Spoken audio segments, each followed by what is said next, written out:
Bismillahirrahmanirrahim. Assalamualaikum warahmatullahi wabarakatuh.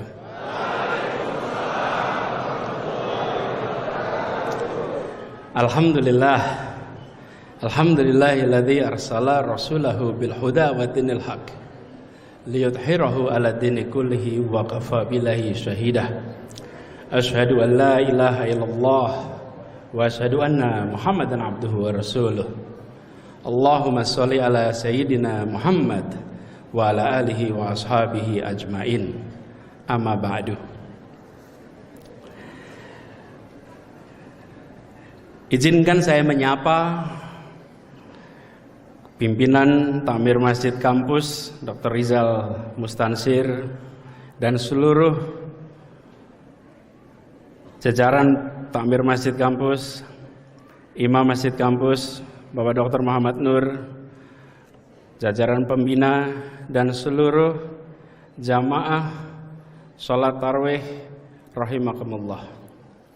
Alhamdulillah, kita bersyukur Allah Subhanahu wa taala. Malam hari ini diberikan nikmat sehat, bisa bersama-sama hadir di dalam kegiatan tarawih, sholat tarawih di rangkaian Ramadan di Masjid Kampus ini. Saya bersyukur sekali hari ini bisa kembali ke kampus Universitas Gadjah Mada. Dan saya harus sampaikan nih Bapak dosen semua yang hadir di sini, sebagian dosen-dosen ini teman saya. Jadi teman-teman SMA, teman kuliah. Ini Mas Agung nih wakil dekan. Dulu selalu ranking 1. Yang ranking 1 bertahan di UGM. Yang rankingnya belasan baru keluar dari Jogja gitu ya kira-kira. Tapi saya bersyukur, kenapa? Panitianya luar biasa persisten mengundang gitu. Jadi namanya Yusuf Maulana di mana ini Mas Yusuf Maulana? Mana Yusuf Maulana? Oh ini, ya. WA sehari 3 kali Mas. Lebih sering dari minum obat. Ngecek bisa datang atau tidak. Saya sampaikan insya Allah nanti diatur. Karena prinsipnya begini, lebih baik mendadak datang daripada mendadak batal. Ya kan? Sudah spanduk dipasang, tapi kelihatannya panitia Jamaah Salahuddin sama Masjid Kampus ini sama. Saya juga dulu ketika panitia begitu, pasang dulu namanya, tulisi di bawahnya, menunggu konfirmasi. Lah ya kalau nggak datang dikira belenjani loh. Jadi alhamdulillah sampai juga di kampus tercinta. Sore tadi saya mendarat, kemudian sempat mampir di Jalan Kaliurang, rumah kami dulu, dan akhirnya sampai juga di Masjid Kampus yang suasananya Masya Allah. Ini menggambarkan Gadjah Mada tetap sebagai sebuah universitas perjuangan. Walaupun kelihatannya sudah kelasnya beda. Kalau dulu jajarannya sepeda dan motor, kalau sekarang padatnya mobil juga. Kelihatannya Gadjah Mada sudah naik kelas. Kita dulu ketika kuliah merasakan kampus deso. Nah saya dapat temanya perkotaan, dibicarakan di kampus yang ngurusin pedesaan. Dulu kita itu memang agak, zaman angkatan kita agak terbelakang. Bahkan KFC baru buka di sini, teman-teman. Kalau KFC udah banyak, zaman dulu baru pertama kali buka. Kami rombongan ke sana beli KFC di Malioboro. Datang pesanannya, terus ada kentang goreng. Terus orangnya tanya, Mas ini anak-anak aktivis semua nih. Mas, udah lengkap belum pesennya? Masih kurang Mbak, kurang French fries. Lah padahal kentangnya sudah di situ. Cuman kita itu tidak tahu bahwa kentang goreng itu adalah French fries. Itulah mahasiswa Gajah Mada waktu itu kira-kira. Kami berangkat bikin training di Kalimantan Timur. Sudah berangkat rombongan, saya berdua dengan Pak Rahmat. Pak Rahmat Hidayat itu sekarang dekan Fakultas Psikologi UGM. Pak Rahmat Hidayat itu dekan, dulu saya dengan beliau terbang berdua Kalimantan. Lalu yang di base camp kita, anak-anak aktivis semua ditelepon dari Kalimantan. Nanyakan, Mas Anies sudah berangkat belum? Sudah. Jam berapa? Sudah jam 2 gitu. Jam 2 itu take off atau landing? Yang terima telepon, apa yo? Ini take off atau landing yo? Take off apa? Ya sing munggah kuwi gitu ya. Nek sing ngene apa? Apa ya? Take off landing ya. Take off dan landing pun kita tidak bisa membedakan waktu itu. Dan ketika rombongan berangkat ke Kalimantan Timur pakai pesawat itu berhenti di Surabaya. Boleh transit, boleh turun. Ada salah seorang teman kita, kalau disebut namanya nanti ketahuan. Dia tidak mau turun dari pesawat. Tunggu lama sekali nggak turun. Kemudian ditanyain, yang tanya itu namanya Elan Satriawan, ini dosen Fakultas Ekonomi. Tanya, mudun yo, ora aku ning kene wae. Mudun wae, ora sah aku kene wae. Ngopo? Iki lem bukake piye? Dia tidak bisa membuka seat belt di situ. Jadi dia bertahan di dalam pesawat tidak turun gitu. Okay. Tapi dia itulah yang diantara kita semua satu angkatan paling banyak keliling dunia karena dia menjadi wartawan di saat Gus Dur presiden, tugasnya di istana. Jadi keliling dunia paling banyak. Pria yang tidak bisa membuka seat belt itu adalah pria yang paling banyak keliling dunia. Gitu. Jadi banyak sekali pengalaman kami. Kalau buat saya Gajah Mada itu bukan tempat kuliah saja. Karena masa kecil saya di kampus ini. Rumah saya hanya 500 meter di utara kampus. SD saya di Sekip, namanya SD Percobaan 2. Nah ini juga contohnya di Jogja sama Jakarta, bedanya itu. Jakarta sama Jogja sama-sama punya sekolah laboratori. Tapi yang di sana namanya lab school. Kalau di Jogja SD Percobaan. Dalam, waduh lah ya sekolahnya di mana Mas? SD Percobaan. Oh ya toh, alat coba-coba ya gitu. Ya itulah bedanya nuansa Jakarta. Jadi akhirnya sampai selesai dan meneruskan keluar. Tapi saya bersyukur sekali malam ini bisa kembali, dan tema yang diberikan kepada saya ini asalnya adalah tentang kota. Mungkin karena saya sedang mengurus ibu kota. Walaupun sebentar lagi tidak lagi jadi ibu kota. Mau nggak pindah? Warga Jogja yang nggak ada pengaruhnya lah. Jadi saya masih ngurus kota dan dianggap bicara tentang kota gitu. Dan kelihatannya di kampus ini memang semangat pergerakan itu masih hidup. Walaupun tadi diumumkan jangan ada spanduk gitu. Jadi alhamdulillah malam ini nggak kelihatan ada spanduk, kelihatan di sini ya. Nah, ya. Ya, ada gilirannya nanti. Tiap-tiap generasi, balik generasi muda seperti sekarang, bicaranya emang ke depan. Anak muda membicarakan masa depan. Orang tua bercerita masa lalu. Jadi tadi ketika saya cerita dulu, ini tanda-tanda ini sebetulnya. Oke. Tapi kalau anak muda bicaranya masa depan. Dan kalau bicara masa depan, maka bisa saya sampaikan di sini.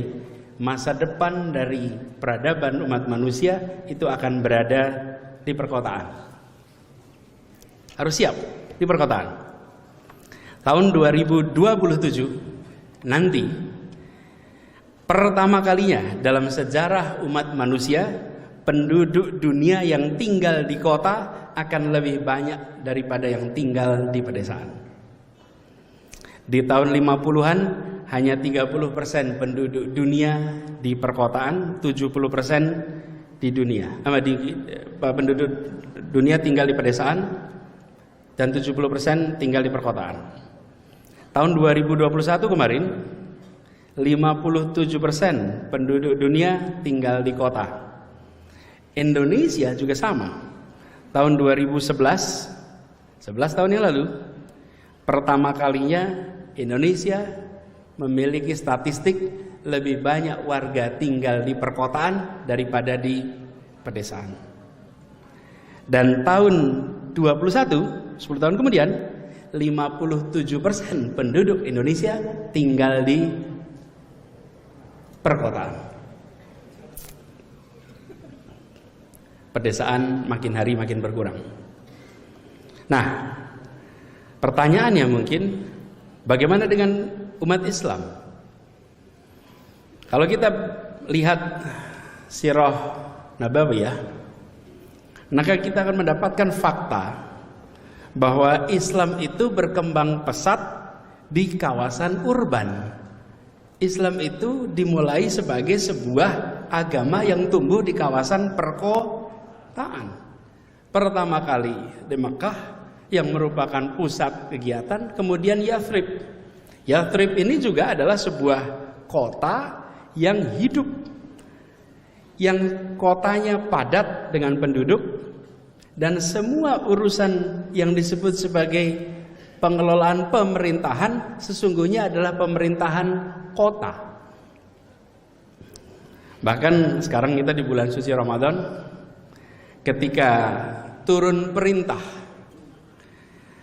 ya ayyuhalladzina amanu kutiba alaikumusiyam kama kutiba alal ladzina min qablikum la'allakum tattaqun. Keluar turun perintah itu bulan Sya'ban menuju Ramadan di kota Madinah tahun kedua Hijriah. Jadi sesungguhnya bagi umat Islam bicara kota bukan sesuatu yang baru, karena memang agama ini tumbuh awalnya di kawasan perkotaan. Nah, tantangannya tentu beda kawasan perkotaan dulu dan sekarang. Karena itu kalau kita merujuk, saya mau cerita sedikit nanti tantangan yang kita hadapi di Jakarta. Di Jakarta itu tantangannya banyak karena perkotaan di era Nabi besar Muhammad SAW itu beda sekali dengan tantangan perkotaan hari ini. Dari sisi jumlahnya juga amat berbeda. Nah, dalam kesempatan ini saya ingin berbagi pada teman-teman apa yang kita kerjakan di Jakarta yang mungkin bisa menjadi pelajaran bagi kita semua. Kalau kita lihat, Jakarta ini kota yang merupakan melting pot, berkumpulnya semua dari mana-mana. Jogja juga sebetulnya mirip, cuman bedanya Jogja itu turnovernya tinggi. Apa turnover itu? Keluar masuknya tinggi. Keluar masuknya tinggi. Mahasiswa datang ke sini berapa tahun selesai sekarang? Itu mbok ya jangan ditanya gitu loh. Nanti kan makdek kalau ditanya berapa tahun saya. Yang sudah 4+ itu rada deg-degan sekarang. Kalau zaman saya dulu 5+. Kalau udah 5 tahun, 6 tahun, selebihnya sudah agak malu menyebut angkatan. Nah, turnovernya tinggi. Masuk 4 tahun, 5 tahun keluar, masuk keluar. Jadi tempat seperti Jogja walaupun sangat representatif secara asal usul, tetapi mayoritas numpang lewat. Masuk 4 tahun, walaupun sekali pernah minum air Jogja, sujud di kota Jogja, tidak akan pernah bisa melupakan kota ini. Nggak akan pernah. Jogja itu romantis sekali bagi yang punya kenangan. Mohon maaf kalau nggak punya kenangan yang nyon sewu. Bagi yang punya kenangan, Jogja itu romantis sekali. Kota yang setiap sudutnya meninggalkan kenangan yang khas.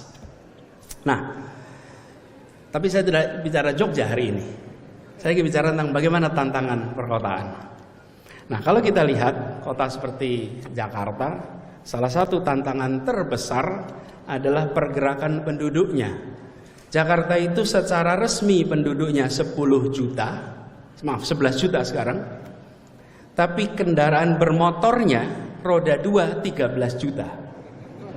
Nah, piye gue Mas? Motornya 13. Sebetulnya begini, 13 juta itu tidak semuanya di Jakarta. Sebagian motornya ada di Jogja sini. Mahasiswa kalau datang ke Jogja tidak balik nama. Betul nggak? Plat nomornya masih menggunakan plat nomor itu yang dikeluhkan sama Pemkot Jogja sama Pemprov Jogja. Karena yang rusak jalannya di Jogja, bayar pajaknya di kampung halaman. Loh betul. Makanya saudara-saudara teman-teman semuanya, Mbok Yoroto ini sedikit simpati sedikit sama Jogja. Tinggal di Jogja, bayarlah pajak kendaraan bermotornya di Jogja. Nah, apa yang terjadi dengan 13 juta motor dan 3 juta kendaraan roda 4? Kendaraan roda 4. Jadi 16 juta kendaraan bermotor dengan 11 juta penduduk. Ukurannya hanya 600 km persegi. Jakarta itu 20 kali 30 kira-kira 600 km persegi. Apa yang terjadi? Kemacetan, kemampatan yang kita biasa saksikan di Jakarta. Karena itu salah satu hal pertama yang kami coba lakukan ketika di Jakarta adalah mengurangi jumlah kendaraan pribadi dan menambah jumlah kendaraan umum.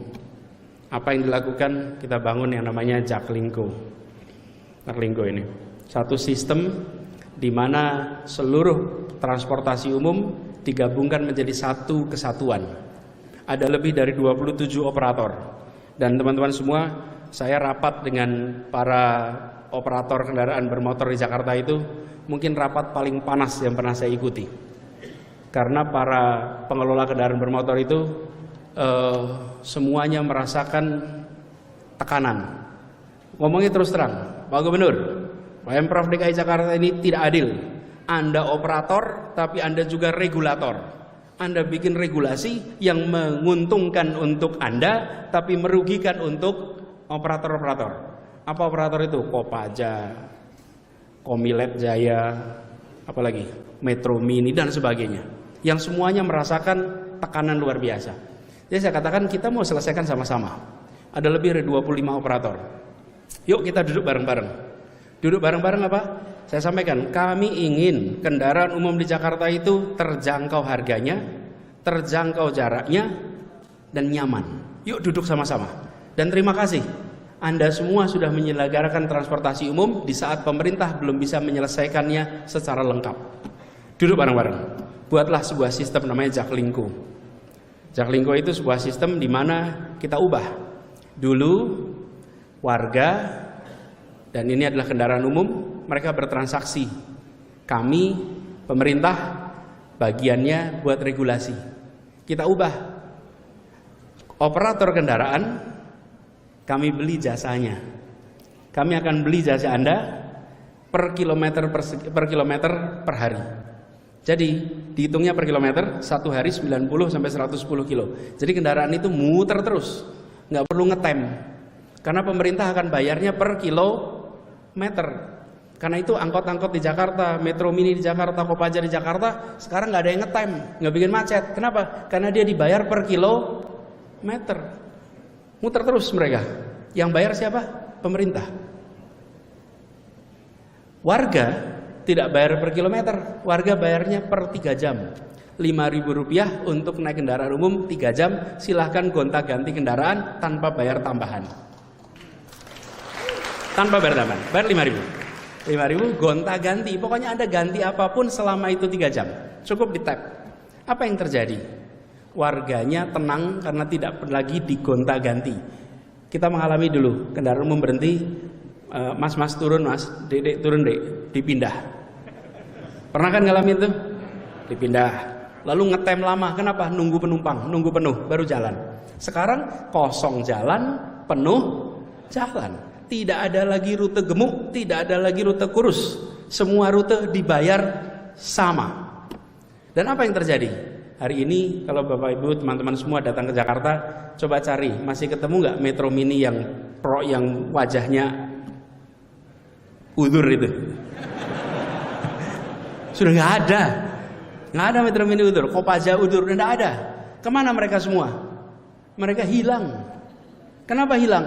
Karena pemiliknya bisa mendapatkan kredit untuk membeli yang baru karena mereka punya kontrak dengan pemerintah untuk dilayani secara bertahun-tahun, dan sehingga mereka ganti tanpa sakit hati.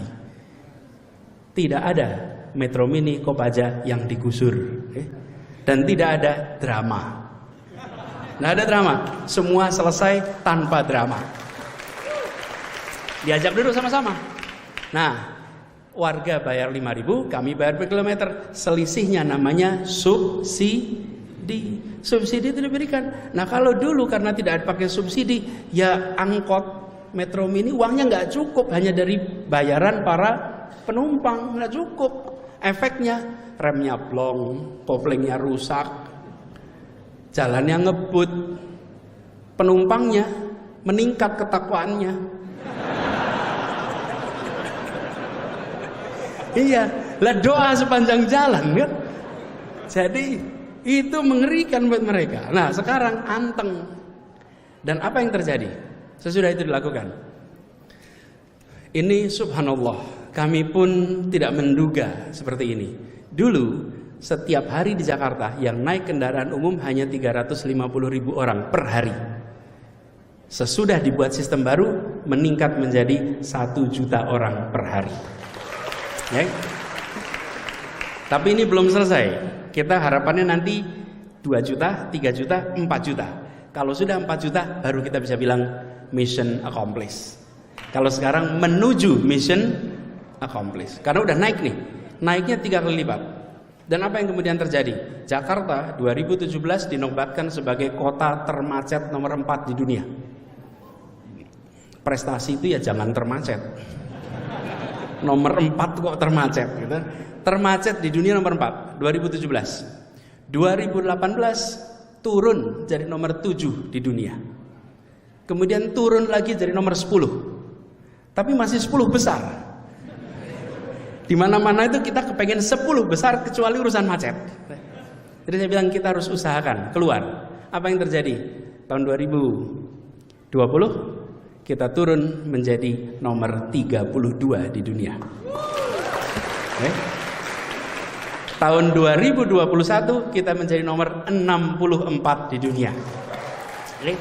Dalam 4 tahun dari nomor 4, nomor 7, nomor 10, 32, 6, 4. Ini kerjanya gubernur. Ini kerjanya seluruh rakyat Jakarta.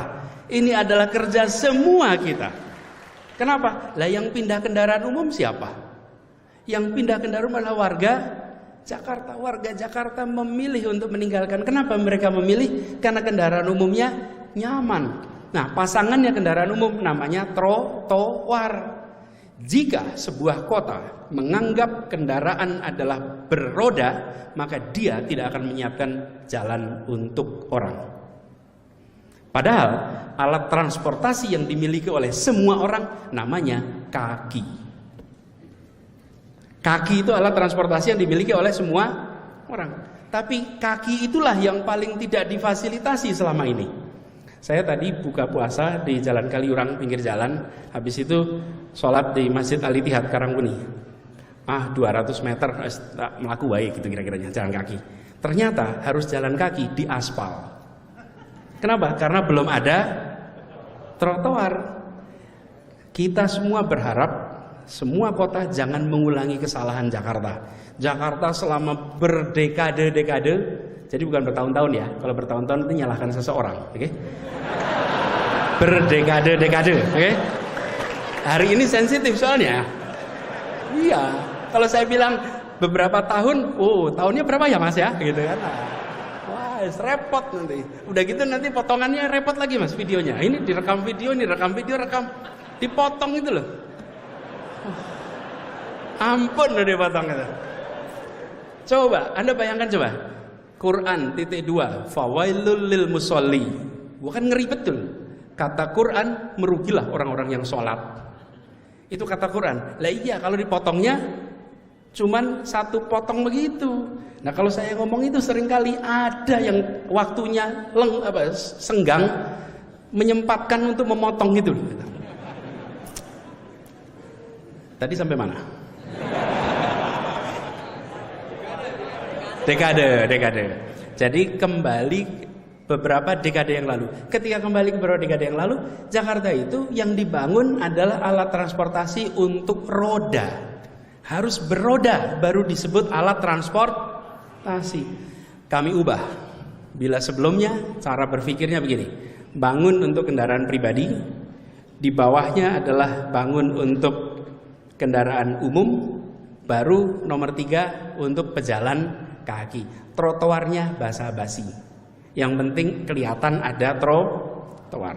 Kita ubah. Bangunan infrastruktur transportasi nomor 1 adalah trotoar. Nomor 2 adalah sepeda, jalur sepeda. Nomor 3 adalah kendaraan umum. Nomor 4 adalah kendaraan pribadi. Paradigmanya diubah. Dan ketika paradigmanya diubah, dibangunlah trotoar di mana-mana. Dalam waktu kurang dari 4 tahun, Jakarta membangun 341 km trotoar di seluruh Jakarta. Bukan cuman di Jalan Tamrin, memang yang kelihatan fotonya di Tamrin, di Sudirman, itu yang kelihatan fotonya.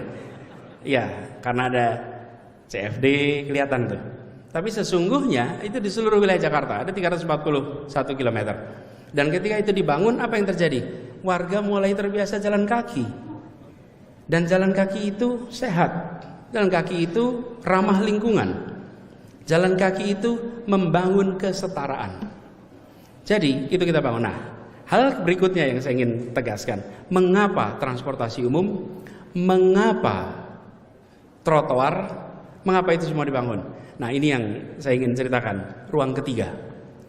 Setiap kota, apakah Jogja, apakah Jakarta, itu semua punya ruang ketiga. Ruang ketiga itu begini. Ruang pertama itu di rumah. Ruang kedua itu tempat kerja. Ruang ketiga itu ruang bersama publik. Itu ruang ketiga. Selama berdekade-dekade, ya bukan bertahun-tahun ya, gitu, berdekade-dekade. Selama berdekade-dekade, ruang ketiga itu diserahkan kepada swasta untuk menyediakan. Pemerintah seperti nggak menyediakan ruang ketiga itu. Apa ruang ketiga ini? Ruang interaksi warga. Di mana itu? Swasta yang menyiapkan, namanya MALL. Mall. Betul kan? Warga itu disiapkan tamannya pun bukan untuk interaksi. Tamannya itu kalau dalam bahasa Inggris disebutnya garden. Ada dalam bahasa Indonesia taman itu satu. Kalau bahasa Inggris ada 2. Satu namanya garden, satu namanya park. Park itu tempat untuk bermain, kalau garden tempat untuk ditonton. Karena itu semua taman-taman kita itu rumputnya ada tulisannya, dilarang menginjak rumput. Lah terus kapan mainnya anak-anak kita ini? Monas yang besarnya seperti itu, tertulis di bawahnya, dilarang menginjak rumput. Lah rumput itu memang untuk diinjak, nanti rusak, jadi tanam lagi. Cara pandangnya beda loh, nggak apa-apa. Anak-anak kotor, main kotor, ya suruh mandi, ganti bajunya. Anak-anak main kotor, ya normal. Anak-anak tidak main kotor, kasih video game, nonton TV, jamin bersih dia. Tapi 20 tahun lagi kita menyesal itu. Apa yang terjadi? Diubah mindsetnya. Taman di Jakarta diubah menjadi park. Trotoar dibangun, transportasi umum disiapkan. Semuanya adalah ruang ketiga, ruang interaksi. Begitu Anda naik transportasi umum, apakah Anda presiden, apakah Anda gubernur, apakah Anda menteri, apakah Anda CEO, atau Anda office boy, atau Anda tidak punya pekerjaan, maka antri di baris yang sama, duduk di tempat yang sama, berdiri di tempat yang sama. Prinsip kesetaraan ditegakkan di wilayah publik. Jadi, membangun transportasi umum itu bukan sekedar mengatur mobilitas penduduk. Transportasi umum itu adalah tentang sosiologi masyarakat. Bagaimana kita membangun perasaan kesetaraan, membangun perasaan kebersamaan, membangun interaksi di mana? Di ruang ketiga. Sama, taman juga begitu, trotoar juga begitu. Trotoar begitu juga. Saya beri contoh. Jalan Jenderal Sudirman di Jakarta adalah pusat kegiatan bisnis. Dulu yang ke Jalan Jenderal Sudirman siapa? Orang yang punya kantor di sana atau orang yang punya urusan di sana. Rakyat kebanyakan yang tidak punya urusan tidak masuk ke jalan itu. Itu jalan paling elit di Indonesia. Lebarnya 80 meter. Nggak ada jalan lain di Indonesia yang lebarnya 80 meter kecuali tol. Ini dalam kota 80 meter lebih. Yang datang ke sana yang punya kegiatan bisnis. Sesudah dibangun trotoar yang sangat nyaman, orang dari mana-mana datang dan merasakan tempat ini adalah milik kita. Tidak harus menjadi jutawan, tidak harus menjadi bisnismen, tapi rakyat kebanyakan bisa menikmati jalan yang paling elit di Republik ini. Itu kesetaraan. Jadi teman-teman, apa pesannya di sini? Bangun infrastruktur dengan gagasan. Bukan hanya infrastruktur untuk infrastruktur, tapi infrastruktur untuk tujuan sosial. Ada gagasan sosiologi di situ, di balik infrastruktur keras. Karena kalau hanya infrastruktur saja, dan ini yang kita terapkan di Jakarta. Nomor 1 gagasan, nomor 2 narasi, nomor 3 karya. Karya itu yang ketiga. Nomor 1-nya adalah gagasan, lalu narasi, lalu karya. Kalau hanya karya saja, tanpa narasi, tanpa gagasan, kita tidak bisa menjelaskan mengapa ini dibangun. Sering mengalami itu? Loh, tugas mahasiswa itu memikirkan, bukan? Ya, kita sering merasakan tiga ini harus jadi satu. Jadi ada gagasan sosiologis di situ, ada gagasan tentang kemasyarakatan, lalu transportasi sebagai infrastrukturnya, itu tadi narasinya. Dan apa yang terjadi? Perasaan kebersamaan itu hidup. Perasaan untuk bisa setara itu hidup. Kenapa penting? Jakarta itu kotanya tersegregasi. Kalau CFD penuh sekali warga di luar. Kenapa penuh? Sebetulnya bukan soal olahraganya, soal dapat ruang besar. Karena rumahnya sempit, kampungnya sempit, padat, pengap. Begitu ada hari Minggu, mereka bisa CFD. Sekarang tidak perlu hanya hari Minggu. Kapan saja bisa jalan-jalan di trotoar semua yang dibangun di Jakarta. Perasaan kesetaraan itu hadir. Ini yang kita ingin dorong terus. Dan ini membangun perasaan persatuan. Persatuan itu harus dibangun. Walaupun di sosmed sulit bersatu. Iya. Tapi saya menemukan di sosmed gualaknya nggak kira-kira. Pas ketemu relax-relax aja. Bahkan roto sungkan gitu. Dan ini teman-teman, bangun perasaan persatuan ini penting. Jakarta itu simpulnya Indonesia. Bila di Jakarta terjadi rasa tenang dan teduh, maka di berbagai tempat di Indonesia juga tenang dan teduh. Bila di Jakarta tegang, maka seluruh Indonesia akan merasakan tegang. Kenapa? Karena WA grupnya sama. Iya, lah orang di Jakarta itu kalau ada apa-apa dia kirim ke kampung halamannya lewat WA grup. Masalah di Jakarta nular ke daerah. Dan kemudian apa yang terjadi? Ikut panas di daerah. Itulah sebabnya kenapa menjaga ketenangan, menjaga kebersamaan itu penting sekali. Nah, itu yang kita lakukan. Alhamdulillah 4 tahun ini, 5 tahun, saya sudah masuk 5 tahun, 6 bulan lagi pensiun. Nggak ada perpanjangan soalnya, Mas.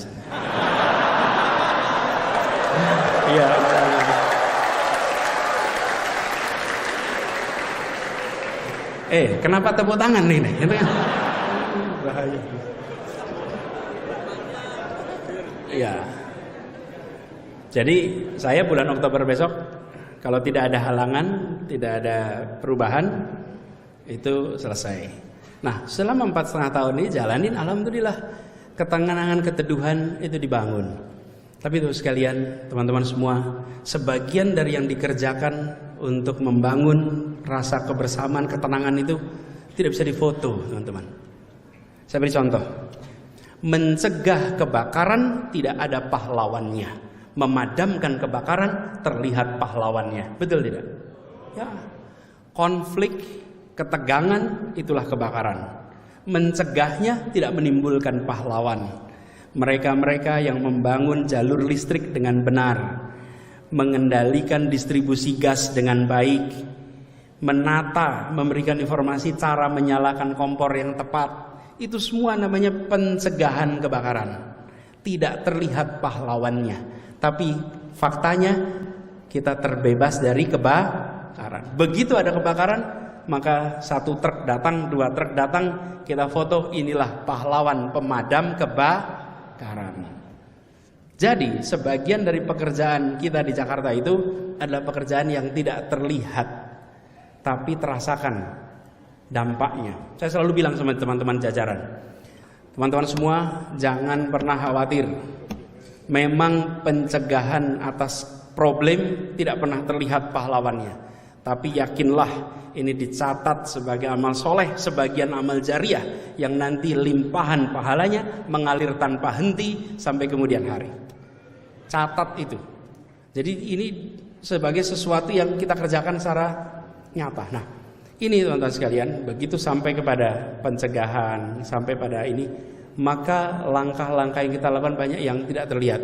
Misalnya hari ini, teman-teman semua kita merasakan, alhamdulillah listrik nyala. Di kos-kosan listrik bagus ya? Bagus lah. Listrik nyala. Ada AC di kos-kosan? Itu mahasiswa yang protar.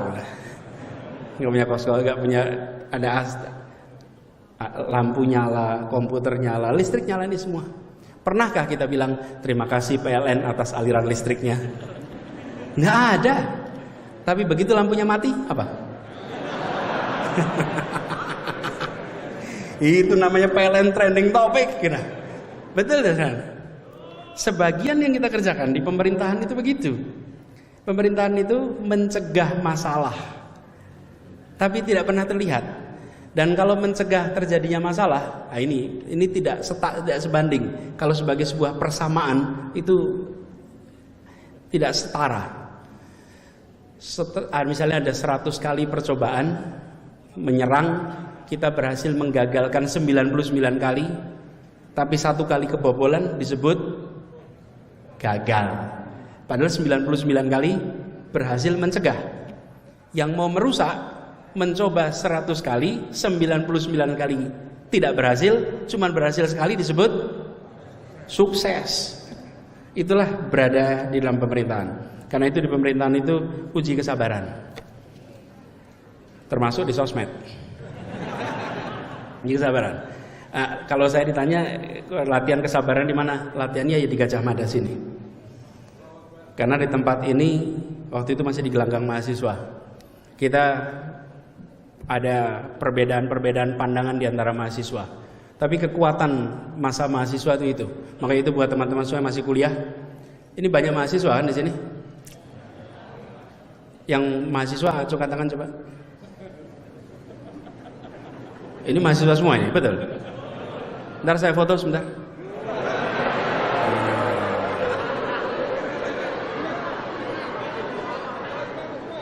Ya, oke, siap, terima kasih. Memastikan aja betul mahasiswa. Zaman dulu tuh banyak yang berlagak mahasiswa tapi lapornya ke tempat lain.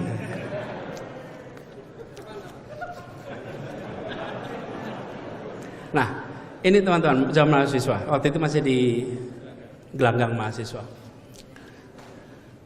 Saya pernah waktu itu saya ketua senat. Kemudian ada yang menentang senat mahasiswa. Tidak setuju dengan adanya senat. Dan apa yang terjadi? Debat. Debat pernah diadu debat. Duduk 2 orang, saya dengan satunya yang menentang senat mahasiswa, ditonton kira-kira 300-an orang. Kalau saya lagi ngomong disorai oleh yang menentang senat, kalau dia lagi ngomong disorai oleh yang mendukung senat.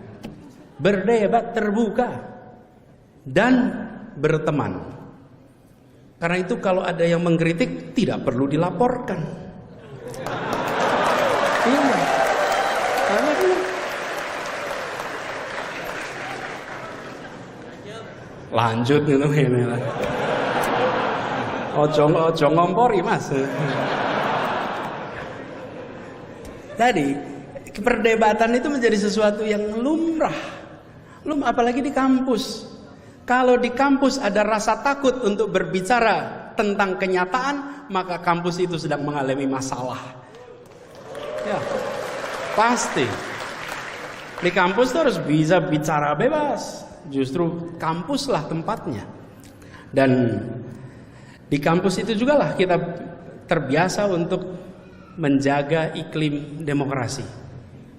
Apalagi di anak-anak teman-teman mahasiswa. Teman-teman mahasiswa itu banyak sekali pemimpin-pemimpin mahasiswa. Pemimpin mahasiswa.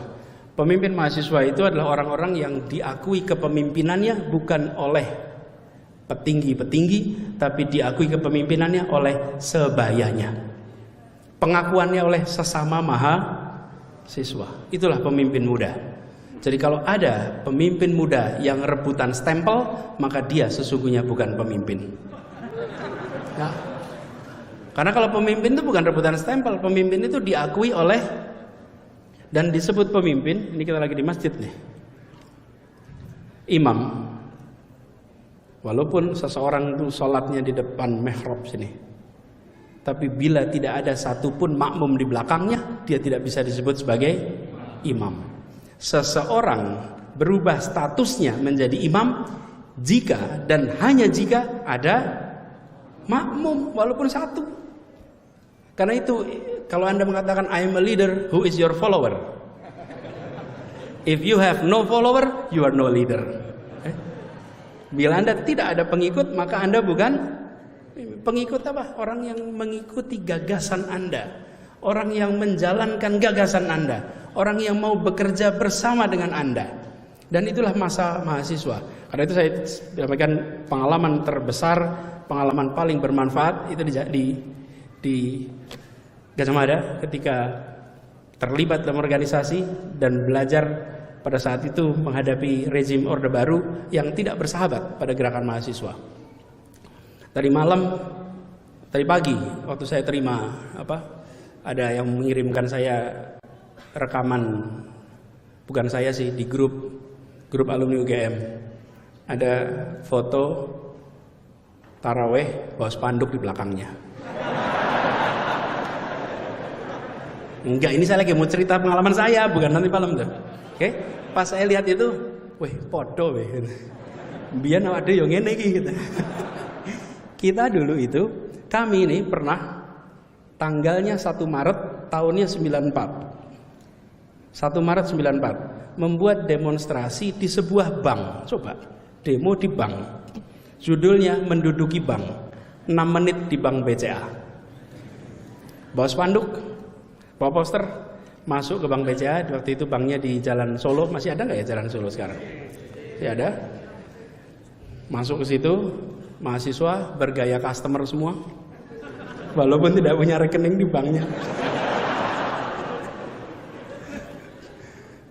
Waktu itu memperingati serangan umum 1 Maret Jogja. Kan 1 Maret itu judulnya 6 jam di Jogja. Kita 6 menit di waktu itu. Pakai poster itu. Kalau bahasa sekarang sih namanya oligarki gitu lah kira-kiranya. Dulu belum ketemu kata itu gitu. Dulu namanya konglomerat ya. Memprotes. Dan dengan poster-poster dan spanduk-spanduk itu. Jadi saya tadi pagi ketika lihat itu, saya bilang di Gajah Mada masih terus ada tradisi untuk memikirkan lebih dari diktat-diktat yang harus dibaca di kelasnya. Ya. Walaupun ada juga aktivis yang luar biasa aktif di luar kelas.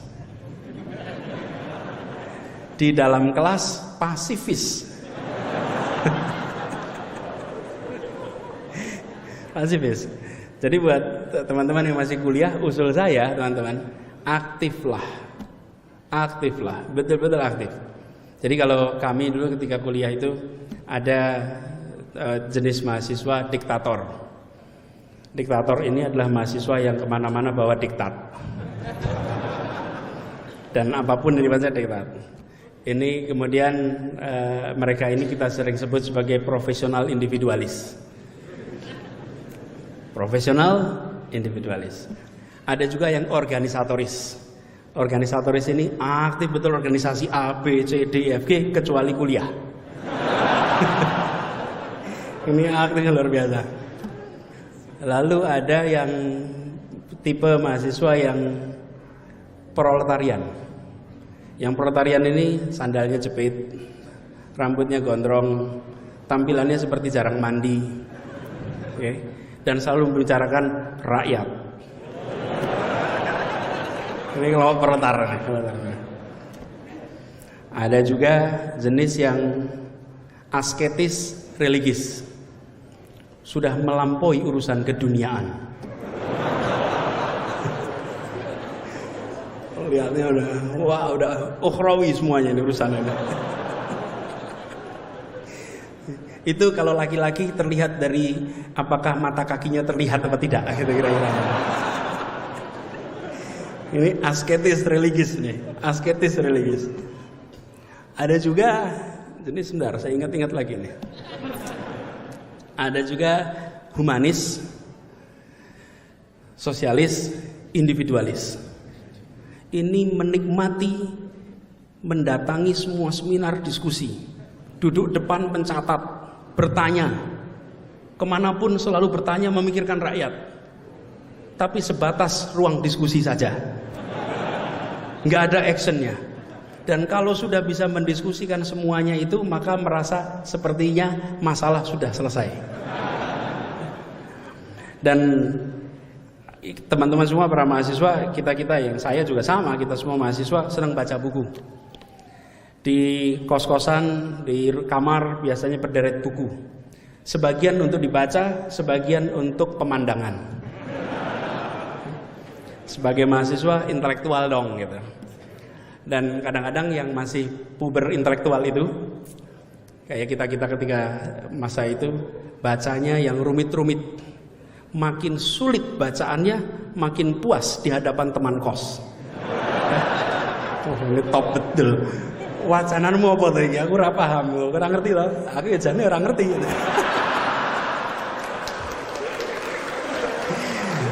Tapi kan kita punya percaya diri baca buku tebal-tebal itu kan. Baca buku tebal itu dibaca dan dibawa. Kok nggak dimasukkan tas? Ya biar kelihatan kalau itu tebal gitu kan. Kalau tipis masa tas, tebal. Dan kalau berdiskusi begitu. Berdiskusi itu menggunakan diksi-diksi yang agak sulit untuk dipahami pendengarnya. Kompleks. Misalnya nih, 250 cc H2O 80% kafein. Padahal cuma mau bilang secangkir kopi panas. Tapi menggunakan diksinya suhunya 80 derajat. Nah, itulah masa mahasiswa gitu. Tapi teman-teman, periode pelatihan itu, kalau saya reflektif sedikit, kebetulan pulang ke pesantrennya dulu namanya Gajah Mada ini. Jadi saya ingin refleksikan apa yang selama ini menjadi tantangan di Jakarta, bekalnya didapatnya ketika masa pembelajaran. Dan pada masa pembelajaran itu boleh tepuk tangan buat Gajah Mada. Ya. Pada masa pembelajaran itu kita tidak tahu bahwa kita ini sedang dilatih. Dilatih untuk ditemukan dengan masalah, dilatih untuk berpikirnya sistematis, dilatih untuk berpikirnya terstruktur, dilatih untuk orientasi pada solusi. Proses pelatihan itu berjalan tanpa disadari. Sadarnya ketika ketemu masalah. Karena itu buat teman-teman semua, sungguh merugi bila berada di Jogja, apalagi di Gajah Mada, dan hanya dari tempat kosan, dari rumah ke kampus saja tanpa mengerjakan kegiatan lain. Jadilah mahasiswa yang sibuk, jadilah mahasiswa yang kekurangan waktu, jadilah mahasiswa yang kerepotan mengatur jadwal. Kalau mahasiswa santai, Anda sedang bermasalah. Wes, lihat jadwal masing-masing. Siapa yang santai ini, teman-teman? Ada yang pencinta alam nggak di sini? Ini bukan masalah, pencinta alam bukan masalah. Ada yang pencinta alam? Ada, atau gini dah, ada yang suka naik gunung? Nah, naik gunung ya. Apa yang menarik? Teman-teman kalau naik gunung, berangkatnya jam berapa? Malam. Habis isya berangkat, bukan? Supaya apa? Sampainya pas menjelang subuh, betul ya? Lalu lihat matahari terbit. Dulu kita sering ke Kaliurang, Bebeng, tempatnya waktu itu masih ke rumahnya Mbah Marijan. Ya, rumah Mbah Marijan itu posnya, habis itu kita naik ke atas sampai ke Merapi. Selalu naiknya malam, jam 8, jam 9 naik ke atas. Sampai ke puncak, lihat matahari terbit, lalu turun. Refleksi saja, apa sih yang terjadi kalau mendaki gunung itu? Ketika kita mendaki gunung dalam kegelapan, kita belum tentu tahu rute. Tapi yang pasti, kalau jalannya itu datar, maka kita tidak sedang kemana-mana. Okay? Kalau jalannya itu menurun, kita lebih tidak kemana-mana. Jalan datar itu nyaman, jalan menurun itu lebih nyaman. Tapi kalau jalan kita mendaki, kita tahu bahwa ini pasti menuju ke puncak. Dan mendaki itu pasti berat, mendaki itu pasti penuh tantangan. Tapi mendaki itulah yang mengantarkan kita ke puncak-puncak baru yang bisa kita raih. Nah, jadi kalau lagi kuliah dan jalannya datar, okay, dan kalau lagi kuliah jalannya menurun, apa artinya? Sedang tidak kemana-mana. Insya Allah yang memilih hadir ke tempat ini adalah orang-orang yang selalu siap memilih jalan yang mendaki. Loh, Anda kan bisa aja di rumah nonton santai, bukan? Anda memilih datang. Sama, saya waktu itu kalau biasanya dulu dialog Ramadan itu harinya Minggu. Udah lihat zaman hari Minggu. Hari Minggu kita datang, duduk paling depan. Waktu itu tidak punya mikrofon dan alat-alat ini, nyatet. Kepuasannya adalah ketika berbicara, mendengar langsung dari pembicara-pembicara yang datang dari Jakarta. Dan inilah teman-teman semuanya contoh, saya refleksikan apa yang kita alami di Jakarta dengan apa yang menjadi pengalaman ketika masa-masa kuliah dulu. Jadi buat teman-teman semua di sini, perjalanan Anda masih panjang. Kalau tadi disebut judul resmi yang diumumkan lewat kegiatan ini adalah Indonesia ke depan. Anda semua adalah pemilik Indonesia ke depan. Teman-teman semua adalah orang-orang yang akan meneruskan sejarah di Republik ini. Jadi saya titip pada teman-teman semua. Ini judulnya, menjadi manusia bernilai, menyongsong Indonesia memimpin 2045. Dan Indonesia tidak akan bisa mengambil posisi global kalau kita manusia-manusia tidak global. Saya sering garis bawahi, lokasi lahir boleh di mana saja, lokasi belajar boleh di Jogja, tapi kompetensi harus tingkat dunia. Kompetensi dunia. Dan kalau kompetensi dunia, akarnya apa? Iman, Islam, akhlak. Ini akarnya nih, jangan goyang itu. Itu pegang tuh, yang kuat. Iman, Islam, akhlak itu pegang tuh. Oke? Sesudah itu bangun kompetensinya di bidangnya masing-masing. Ini betul-betul saya titip. Kenapa? Gapnya sekarang kuat, teman-teman. Kuat sekali, jauh sekali. Harus. Jadi kalau di Jogja, saya berharap teman-teman membangun jejaring global. Semua punya HP, punya Facebook, punya apa lagi? Instagram, punya TikTok, apalagi Hello dan lain-lain lah. Facebook, siapa temannya di sini? Kalau yang di Facebook itu adalah teman SD, SMP, tetangga, dan teman kuliah, maka alat amat maju ini digunakan untuk melanggengkan hubungan tradisional masa lalu. Okay? Tapi kalau yang dibangun di sini, Anda kuliah geologi, maka Anda tersambung dengan pusat-pusat penelitian geologi termaju di dunia. Anda tergabung dengan ahli-ahli geologi termaju di dunia. Apa yang terjadi? Lokasi yang tampaknya jauh tersambungkan dengan teknologi. Ini hikmah dari pandemi.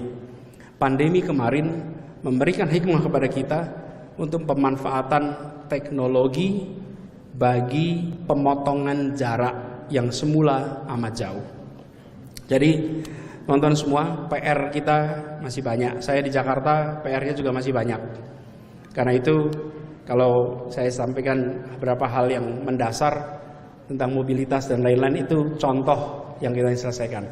Tapi yang terakhir, saya nilai yang paling saya bawa dari Gajah Mada ini adalah pesan tentang keadilan. Kampus ini itu serius memikirkan soal ketimpangan. Kampus ini mendidik kita untuk bicara tentang keadilan. Dan ketika saya bertugas di Jakarta, ini salah satu yang saya pegang. Di Jakarta ini sekalian, teman-teman, harga tanah itu mahal dan tanahnya tidak bisa tambah. Tanah di Jakarta itu segitu aja. Apa yang terjadi? Ada satu periode di mana PBB di Jakarta itu naik 500%, 5 kali lipat. Kalau naik sampai 500% artinya apa? Artinya ini adalah kebijakan pemindahan warga tidak mampu keluar Jakarta. Karena itu ketika ini sudah terjadi beberapa waktu yang lalu, ya, nggak usah disebut tahunnya. Tapi apa yang terjadi? Banyak orang yang tergeser di Jakarta. Kota-kota, kawasan-kawasan kota yang dulunya penuh dengan tokoh-tokoh seperti Menteng, satu-satu menjual rumahnya. Kenapa? Tidak mampu bayar PBB. PBB-nya mahal sekali karena NJOP-nya 500%. Jadi kemarin kami buat kebijakan di Jakarta ini bahwa PBB tidak boleh naik. Karena itu PBB selama ini tidak pernah dinaikkan. Lalu yang kedua, pembebasan PBB bagi semua orang yang berjasa bagi Republik ini. Semua. Guru, dosen UGM kalau rumahnya Jakarta gratis PBB-nya. Masalahnya rumahnya di Jogja, jadi bayar PBB nih. Tapi di Jakarta guru, dosen 0 PBB-nya. Keluarga pahlawan, keluarga dosen sampai 3 generasi 0. Apa pesannya misalkan? Bahwa jangan sampai keluarga-keluarga pendiri Republik ini mereka terusir dari tanah yang mereka perjuangkan kemerdekaannya. Nggak boleh. Dan itu pesan yang sangat kuat. Almarhum Pak Mubiarto, dosen saya, Pak Mubiarto, kemudian Profesor Lukman Sutresno, Allahyarham, semua sudah wafat sekarang. Mereka orang-orang yang selalu menekankan pada masa-masa kuliah dulu betapa pentingnya menjaga itu. Dan banyak nama-nama lain yang kita ingat. Karena itu saya berharap buat teman-teman semua di sini gunakan kesempatan pembelajaran yang ada untuk menjadi bekal ya hari ini ya besok. Karena mahasiswa itu 2 peran, peran kekinian, peran masa depan. Peran kekinian Anda bagian dari masyarakat. Mahasiswa tidak boleh berhenti kritis. Mahasiswa harus kritis. Karena kalau mahasiswa tidak kritis, maka dia sedang mematikan peran kekiniannya sambil menyiapkan masa depan. Karena kemudaannya punya masa depan. Dan mengkritik itu boleh-boleh saja.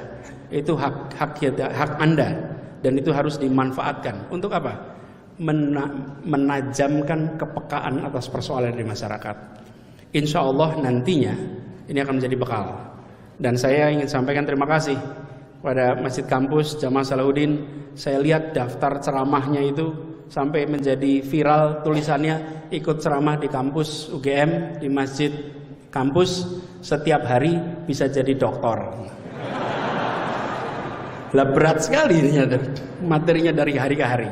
Dengan pembicara yang macam-macam semuanya. Ini kesempatan yang tidak bisa Anda ulang. Kita berharap itu dimanfaatkan dan insya Allah ini menjadi bekal. Bapak-Ibu sekalian, saya akan akhiri sampai di sini. Dan saya ingin sampaikan terima kasih. Terima kasih pada saudara semua yang hadir. Saya minta kita saling mendoakan. Doakan saya 6 bulan ke depan bisa husnul khatimah. Dan saya doakan Anda semua yang sedang kuliah bisa kuliahnya tuntas. Dientengkan jodohnya. Lebih keras tuh suaranya. Lebih keras suaranya. Dan insya Allah nantinya bisa tuntas kuliahnya. Yang sedang menyelesaikan skripsi segera tuntas skripsinya. Saya pernah buat kriteria apa skripsi yang baik. Nah itu dia, skripsi yang selesai. Jadi skripsi yang selesai, tuntaskan itu semua. Insya Allah nanti menjadi sarjana-sarjana Gajah Mada yang memberikan manfaat bagi masyarakat di Indonesia. Terima kasih. Kurang lebih mohon dimaafkan.